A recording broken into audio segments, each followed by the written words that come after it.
देख रहे हैं न्यूज़ 7 हिंदी। मैं हूं आपके साथ अक्षता मौर्य। आइए नजर डालते हैं उत्तर प्रदेश की मुख्य खबरों पर। रायबरेली के लालगंज कोतवाली क्षेत्र के सिमरपहा गांव में एक गंभीर घटना सामने आई है, जहां एक युवक ने संदिग्ध परिस्थितियों में जहरीला पदार्थ खा लिया। परिजन तुरंत उसे लेकर निकले और सीएचसी पहुंचाया, जहां प्रारंभिक उपचार किया गया। हालांकि युवक की हालत में सुधार नहीं हुआ है और उसकी स्थिति गंभीर होने के कारण चिकित्सकों ने उसे जिला अस्पताल रेफर कर दिया है। जिला अस्पताल में युवक को तुरंत भर्ती कर जीवन रक्षक उपचार शुरू कर दिया गया है। अस्पताल प्रशासन के अनुसार युवक की स्थिति फिलहाल स्थिर है, लेकिन उसकी निगरानी लगातार की जा रही है। परिजन और स्थानीय लोग इस घटना से चिंतित हैं और युवक के स्वास्थ्य लाभ की कामना कर रहे हैं। इस मामले की पूरी वजह और पीछे की परिस्थितियों का पता लगाने के लिए प्रशासन और पुलिस भी मामले की जाँच में जुटी हुई है। मेरा नाम डॉक्टर आतिफ है। मैं ईएमओ जिला चिकित्सालय में एज ईएमओ तैनात हूँ। यहाँ एक युवक रात में आया था जो सीएचसी लालगंज से रेफर आया था। सस्पेक्टेड सल्फास पॉइजनिंग है, तो उसको एडमिट करके उसका इलाज जो हालत कैसी सर? हालत उसकी स्टेबल है, उसका इलाज किया। रायबरेली से शिवम कुमार त्रिवेदी की रिपोर्ट। रायबरेली के लालगंज कोतवाली क्षेत्र के लखनऊ रोड स्थित रेलवे क्रॉसिंग के पास एक कबाड़ी की दुकान में चोरी की घटना सामने आई है, जिसमें चोर ने बैग में रखे लगभग 70,000 रुपए लेकर फरार हो गए।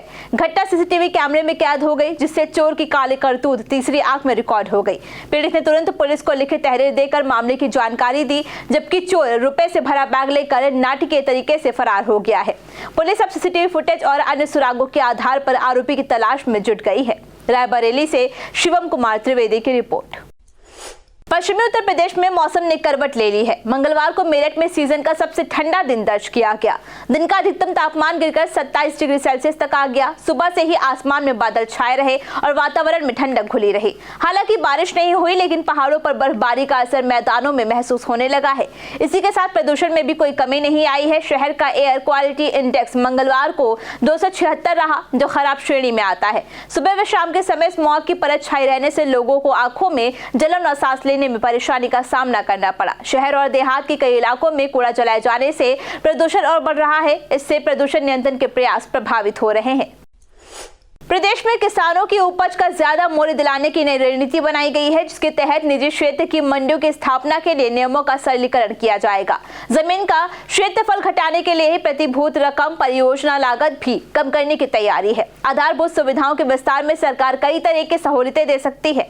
दरअसल बाजार में प्रतिस्पर्धा बढ़ाने के लिए राज्य सरकार निजी क्षेत्र में मंडियों की स्थापना पर जोर दे रही है। इसके लिए 2019 में उत्तर प्रदेश कृषि उत्पादन मंडी संशोधन नियमावली भी बनाई गई है। इसके तहत 17 प्रमुख नगरों में लाइसेंस शुल्क 2 लाख रुपए व अन्य स्थानों पर शुल्क 1 लाख रुपए रखा जाएगा। लेकिन निजी निवेशकर्ता आगे नहीं आए। इसे देखते हुए कृषि विपणन एवं कृषि विदेश व्यापार विभाग अन्य राज्यों में स्थापित निजी मंडियों की कार्यप्रणाली का अध्ययन करा रहा है।